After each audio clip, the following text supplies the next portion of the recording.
आपल्या चॅनलला जोडल्या गेलेल्या सर्व दर्शकांचे मी अष्टपंडित श्रीपाद नाईक मनपूर्वक स्वागत करतो।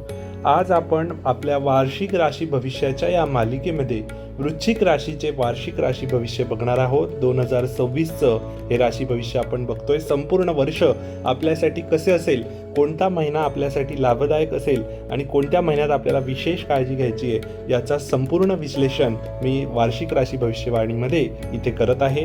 तत्पूर्वी आपण जर आपलं चॅनल सबस्क्राईब केलं नसेल तर ॲस्ट्रो विथ श्री या आपल्या चॅनलला तुम्ही सबस्क्राईब करा आणि बेल आयकॉन जरूर दाबा। सुरू करूया वार्षिक राशी भविष्यवाणी 2026 वृश्चिक रास। तर बघा, वृश्चिक राशीचे जे लोक असतात ते गूढ स्वभावाचे, निष्ठावान स्वभावाचे आणि शक्तिशाली व्यक्तिमत्वाचे लोक सापडतात। मंगळ हा त्यांचा स्वामी ग्रह असल्यामुळे त्यांच्या जिद्द, धैर्य आणि भावनांची खोली सुद्धा खूप असते। हे लोक बाहेरून शांत दिसतात, पण मनात भावना, विचार आणि रहस्यांचा महासागर यांच्यामध्ये पाहायला मिळतो। एखादं लक्ष्य त्यांनी ठरवलं की शेवटपर्यंत प्रयत्न करतात आणि यशस्वी देखील होतात। भावना यांच्या खूप खोल असतात, पण त्या भावना कधीही जगाला दाखवायला यांना आवडत नाही। त्यांच्या डोळ्यात आणि बोलण्यात एक नैसर्गिक प्रभाव पाहायला मिळतो। एकदा प्रेम केलं की पूर्ण मनापासून आणि आयुष्यभरासाठी ही लोक प्रेम करतात। हे लोक ओव्हर पॉझेसिव्ह किंवा ओव्हर प्रोटेक्टिव्ह होऊ शकतात।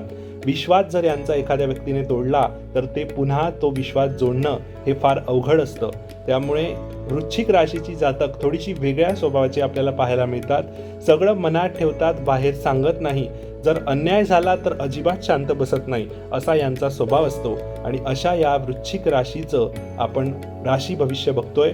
या वर्षामध्ये 2026च्या वृश्चिक राशीसाठी विचार केला असता वृश्चिक रास म्हणते की मला हरवणं शक्य नाही, कारण मी स्वतःला रोज नव्याने उभारतो, असं वृश्चिक राशीचं ब्रीद वाक्य या 2026 मध्ये आपल्याला पाहायला मिळणार आहे। तर वृश्चिक राशीचं वार्षिक राशी भविष्य आपण बघतोय। या वर्षामध्ये अनेक ग्रहांचं राशी परिवर्तन आपल्याला बघायला मिळणार आहे। त्याच्यामध्ये शनिदेव हे आपल्या मीन नावाच्या जलतत्व राशीमध्ये आपल्या पंचम स्थानामध्ये विराजमान असतील आणि संपूर्ण वर्षभर एकाच राशीमध्ये विराजमान असतील। पण शनिदेव सोडून बाकी सर्व ग्रहांचं राशी परिवर्तन आपल्याला ह्या वर्षामध्ये बघायला मिळणार आहे। त्यात गुरुदेव आपल्या मिथुन राशीमध्ये म्हणजे आपल्या अष्टम स्थानामध्ये महिने पहिले जे 5 महिने जानेवारी ते मे या 5 महिन्यांमध्ये गुरुदेव मिथुन राशीत असतील। त्यानंतर जून ते ऑक्टोबर या पिरियडमध्ये गुरुदेव आपल्या भाग्यस्थानात येतील, जिथून नवीन शुभ संकेत आपल्यासाठी तयार होतील। आणि त्यानंतर गुरुदेव आपल्या करिअर स्थानामध्ये विराजमान होतील आणि नोव्हेंबर आणि डिसेंबर या 2 महिन्यांमध्ये सिंह राशीमध्ये आपल्या करिअर स्थानात म्हणजे आपल्या कर्मस्थानामध्ये विराजमान होतील। तर वार्षिक राशी भविष्यवाणी सांगताना 3 टप्प्यांमध्ये मी सांगणार आहे। गुरुच्या राशी परिवर्तनाचा आपल्यावर काय परिणाम होईल हे आपण सुरुवातीला समजून घेणार आहोत, कारण 13 महिने गुरुदेव एकाच राशीत असतात आणि या वर्षामध्ये गुरुदेव 3 राशींमध्ये राशी परिवर्तन करणार आहे। तर बघा, सर्वात आधी जानेवारी ते मे या 5 महिन्यांसाठी गुरुदेव आपल्या अष्टम स्थानावरती विराजमान असतील। गुरुदेव अष्टम स्थानावरती विराजमान होणं म्हणजे अचानक आपल्याला धनलाभाची प्राप्ती होणं हे या 5 महिन्यांमध्ये कुठेतरी आपल्याला पाहायला मिळेल। त्यानंतर आपल्या आरोग्याची विशेष काळजी आपल्याला सुरुवातीच्या 5 महिन्यांमध्ये घ्यायची आहे। जेव्हा गुरुदेव आपल्या अष्टम स्थानावरती विराजमान असतील, हॉस्पिटल संबंधित विशेष खर्च या 5 महिन्यांमध्ये जाणवतो। त्यानंतर परदेश गमनासाठी विशेष योग या सुरुवातीच्या 5 महिन्यांसाठी बनलेले आहे। जी लोक व्हिजासाठी प्रयत्न करताय, PR साठी प्रयत्न करताय, त्यांना व्हिजा, PR रिलेटेड सर्व गोष्टींमध्ये त्यांना फायदा होईल आणि परदेश गमनाची संधी त्यांना या सुरुवातीच्या 5 महिन्यांमध्ये पाहायला मिळेल। त्यानंतर गुरुदेवांची सप्तम दृष्टी आपल्या धनस्थानावरती पडते, त्यामुळे अचानक धनलाभ तर आपल्याला होणारच आहे, पण आपली धनामध्ये विशेष गुंतवणूक करणं आपल्याला या सुरुवातीच्या 5 महिन्यांमध्ये थोडं अवघड जाईल, कारण अनावश्यक खर्च सुद्धा सुरुवातीच्या 5 महिन्यांमध्ये आपल्याला पाहायला मिळणार आहे।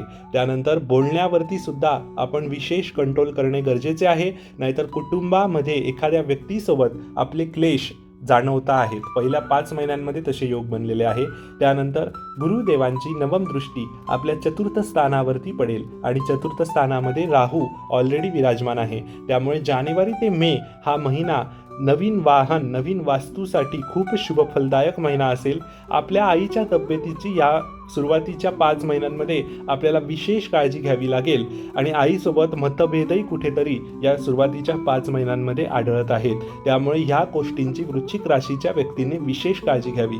त्यानंतर गुरुदेवांचं राशी परिवर्तन आपल्या भाग्यस्थानामध्ये होईल आणि 2 जून ते 31 ऑक्टोबर या पिरियडमध्ये गुरुदेव आपल्या भाग्यस्थानामध्ये विराजमान होऊन कर्क राशीमध्ये उच्चीच्या अवस्थेमध्ये असतील. त्यामुळे आपल्या भाग्याला जागृत करतील आणि ज्याने जून ते ऑक्टोबर हे 5 महिने वृश्चिक राशीच्या जातकांसाठी विशेष शुभफलदायक सापडतील. त्या महिन्यांमध्ये गुरुदेवांची पंचम दृष्टी आपल्या लग्न स्थानावरती पडेल. त्यामुळे आपला आत्मविश्वास खूप दांडगा आपल्याला पाहायला मिळेल. या सुरुवातीच्या म्हणजे जून ते ऑक्टोबर या मधल्या ज्या 5 महिन्यांमध्ये आपला आत्मविश्वास एकदम प्रखरता त्याच्यामध्ये आपल्याला जाणवेल आणि आपली एनर्जी लेव्हलसुद्धा खूप चांगल्या पद्धतीची त्या काळामध्ये राहील.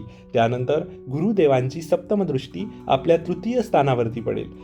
त्यामुळे भावंडांकडून आपल्याला विशेष लाभ मिळतील. एखादी मोठी मदत आपल्याला भावंडांकडून लाभेल. त्यानंतर प्रॉपर्टी रिलेटेड ज्या आपल्याला मिळणार होतं म्हणजे आपल्या आईवडिलांकडून आपल्याला एखादी इस्टेट मिळणार असेल तर त्याचे योग आपल्याला जून ते ऑक्टोबर या पिरियडमध्ये बनलेले आहे. भावंडांकडून आपल्याला विशेष लाभ संभवतो.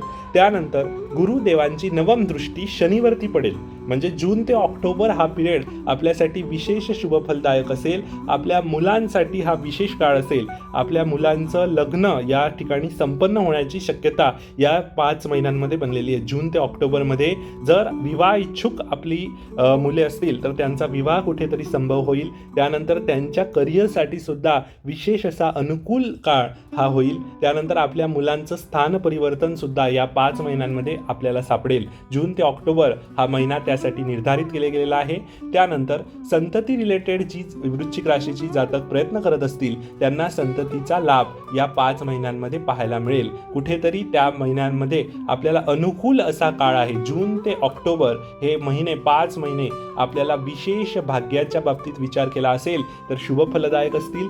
कर्माशी रिलेटेड आपण विचार केला असता आपण कर्म सुरुवातीपासून कर्मप्रधान रास आहे. कर्मावरती विश्वास ठेवणारी ही रास आहे. पण त्याला भाग्याची अनुकूल अशी साथ मिळणं हा खूप मोठा शुभ संकेत वृश्चिक राशीसाठी पाहायला मिळेल आणि जून ते ऑक्टोबर हा महिना त्यासाठी शुभफलदायक असेल. त्यानंतर शनिदेव वक्री अवस्थेमध्ये जुलै महिन्यामध्ये जातील. म्हणजे 26 जुलैला शनिदेव वक्री अवस्थेत जातील. तेव्हा गुरुचा आपल्याला विशेष फायदा या पंचम स्थानावरती पडतोय. त्यामुळे आपली मुले जर कॉम्पिटिटिव्ह एक्झामचं प्रिपरेशन करत असतील किंवा आपण स्वतः कॉम्पिटिटिव्ह एक्झामचं प्रिपरेशन करत असाल तर आपल्याला विशेष फायदा जून ते ऑक्टोबर या पिरियडमध्ये पाहायला मिळेल. त्यानंतर गुरुदेवांचं आगमन आपल्या करिअर स्थानामध्ये होईल. तर करिअर स्थानामध्ये गुरुदेवांचं आगमन हे नोव्हेंबर आणि डिसेंबर वर्षाच्या शेवटचे 2 महिने गुरुदेव केतूसोबत सिंह राशीमध्ये विराजमान असतील. तर गुरुदेवांची तेव्हा सप्तम दृष्टी आपल्या चतुर्थ स्थानावर पुन्हा पडेल. त्यामुळे पुन्हा वास्तू सुख वाहन सुख याचे योग आपले बनलेले आहे. आपल्या आईची तब्येत कुठेतरी आपल्याला इथे सुधारताना दिसेल. गुरुदेवांची पंचम दृष्टी आपल्या धनस्थानावरती पडेल. त्यामुळे अचानक आपल्याला धनलाभाची पुन्हा प्राप्ती होणं नोव्हेंबर डिसेंबरमध्ये शक्य होईल आणि व्यापारी वर्गासाठी अनुकूल असा हा काळ असेल. सुरुवातीचे 5 महिने आणि शेवटचे 2 महिने व्यापारी वर्गासाठी अनुकूल असा काळ असेल. त्यानंतर गुरुदेवांची सप्तम दृष्टी आपल्या षष्ठ स्थानावरती पडेल. त्यामुळे कोर्ट कचेरी रिलेटेड आपली काही केस चालू असेल तर शेवटच्या 2 महिन्यांमध्ये आपल्याला ती सॉल्व्ह होताना दिसेल. तर त्यासाठी अनुकूल असा काळ आहे शेवटचे 2 महिने या वर्षाचे शेवटचे नोव्हेंबर आणि डिसेंबर. त्यानंतर शनिदेव आपल्या पंचम स्थानावरती विराजमान आहे आणि आता सध्या नोव्हेंबर आणि डिसेंबर हे 2025चे हे जे महिने आहे तर त्याच्यामध्ये कसं आहे नोव्हेंबर 2025 मध्ये शनी वक्री अवस्थेमध्ये असतील. त्यामुळे आपल्याला शनीची ढैया ही 2025 मध्ये संपली. मार्च 2025 मध्ये आपली शनीची ढैया समाप्त झाली. पण शनीच्या वक्री अवस्थेमुळे आपल्याला कुठेतरी शनीचे ढयेचा प्रभाव परत एकदा बघायला मिळाला आणि त्याच्यामुळे आपल्याला ऑगस्ट ते ऑक्टोबर नोव्हेंबरपर्यंतचा हा जो काळ होता 2025चा हा कुठेतरी आपल्याला त्याचा त्रास झालेला आहे. तर त्या त्रासातून कुठेतरी निवारण आपल्याला नोव्हेंबरमध्ये बघायला मिळतंय नोव्हेंबर 2025 मध्ये. कारण शनिदेव पुन्हा मार्गी अवस्थेमध्ये नोव्हेंबर 2025 मध्ये आता आलेले आहे आणि त्यानंतर आपल्याला 2026 हे वर्ष खूप अनुकूल असेल ह्याची आपण विशेष दक्षता घ्यावी. 2025 शनीच्या ढयेचा थोडासा परिणाम आपल्यावरती झाला, त्यामुळे 2025 हे वर्ष आपल्यासाठी आपल्या इच्छेप्रमाणे गेलेलं नाही. पण 2026 या वर्षामध्ये कर्माला भाग्याची जोड मिळत असल्यामुळे 2026 हे वर्ष आपल्यासाठी अत्यंत शुभ फलदायक असेल. त्यानंतर राहू आणि केतूचा आपण विचार केला असता राहू आपल्या चतुर्थ स्थानावरती विराजमान आहे. आता राहू चतुर्थ स्थानावर विराजमान असणं म्हणजे आपल्या आईच्या तब्येतीची आपल्याला विशेष काळजी या वर्षामध्ये आपल्याला घ्यायची आहे. त्यानंतर सुरुवातीच्या 2 महिन्यांमध्ये आपलं मन थोडंसं अस्थिर असू शकतं, घरात शांतीचा अभाव, एकटेपणा वाटू शकतो, तर याची सुद्धा विशेष काळजी आपल्याला घ्यायची आहे. सुरुवातीचे 2 महिने आपल्याला अधिक काळजी घ्यायची आहे. आणि मंगळाचं राशी परिवर्तन जे आहे त्या हिशोबाने विचार केला असता मंगळ उच्चीच्या अवस्थेमध्ये आपल्या तृतीय स्थानामध्ये सुरुवातीचे जे 1 महिना आहे 15 जानेवारी ते 23 फेब्रुवारी हा जो काळ असेल, या काळामध्ये आपली एनर्जी एकदम हाय लेवलला असेल. त्यामुळे आपली महत्त्वाची कामं आपण या पिरियडमध्ये केली तर आपल्याला त्याचा फायदाच होईल. कारण आपला राशीस्वामी मंगळ उच्च अवस्थेमध्ये मकर राशीमध्ये उच्च असतो मंगळ, आणि तो आपल्या तृतीय स्थानामध्ये पराक्रम स्थानामध्ये विराजमान आहे. त्यामुळे एखादी विशेष योजना आपण 15 जानेवारी ते 23 फेब्रुवारीमध्ये आपल्याकडून बनेल आणि त्याचे अत्यंत शुभ परिणाम आपल्याला पाहायला मिळतील. त्यानंतर केतू आपल्या दशम स्थानावरती विराजमान आहे. आता केतू दशम स्थानावरती विराजमान असणं म्हणजे कामाची आपण कुठेतरी नवीन पद्धत शोधाल, पारंपरिक मार्ग सोडून नवीन वाटेवरती चालायचा प्रयत्न आपण कराल आणि केतू आपल्याला हे शिकवेल. शांत पण गहन नेतृत्व शैली असणारा हा केतू आपण लोकांना काय कराल, मार्गदर्शन कराल. कारण केतू दशम स्थानावरती आहे. लोकांना केलेले मार्गदर्शन सुद्धा लोकांना आपलं आवडेल आणि आत्मविश्वास आणि आत्मजाणीव या दोघी गोष्टींचा समतोल साधत हे वर्ष कुठेतरी 2026चं आपल्याला पार होताना दिसेल.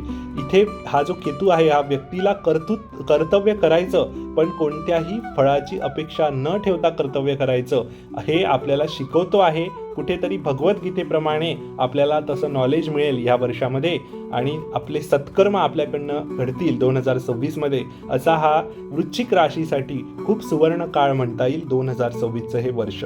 बॉस किंवा वरिष्ठांशी मतभेद होण्याची शक्यता या वर्षामध्ये बनलेली आहे. त्यामुळे आपण विशेष त्याबाबत काळजी घ्यावी. आपल्या आरोग्य रिलेटेड बोलायचं झाल्यास आरोग्याशी संबंधित काळजी घेण्याचं हे वर्ष आहे. आपल्या पायाची आपण विशेष काळजी घ्यावी. त्यानंतर आपल्याला पाठदुखीचा त्रास सुद्धा या वर्षामध्ये जाणवू शकतो, त्याची सुद्धा विशेष काळजी आपण या वर्षामध्ये घ्यायची आहे. त्यानंतर उपायांच्या दृष्टीने विचार केला असता हे वर्ष सूर्याचं वर्ष आहे. मागचं वर्ष जे होतं 2025 ते मंगळाचं वर्ष होतं, त्याही पेक्षा अत्यंत वेगाने 2026 आपल्याला पुढे जाताना दिसेल. या भारताच्या कुंडलीनुसार 2026मध्ये आपल्याला नैसर्गिक आपत्तींचा किंवा काही कृत्रिम आपत्तींचा सामना करावा लागू शकतो. त्यामुळे वृश्चिक राशीसाठी उपायांच्या दृष्टीने विचार केला असता हे वर्ष सूर्याचं वर्ष असल्यामुळे आपल्या घरात पूर्वेच्या बाजूने सूर्योदयाच्या वेळेस प्रकाश आला पाहिजे याची विशेष काळजी आपण घ्यायची आहे. सूर्याचा प्रकाश सकाळी सूर्योदयाच्या वेळेस आपल्या घरामध्ये कसा येईल याची आपण विशेष काळजी घ्यावी.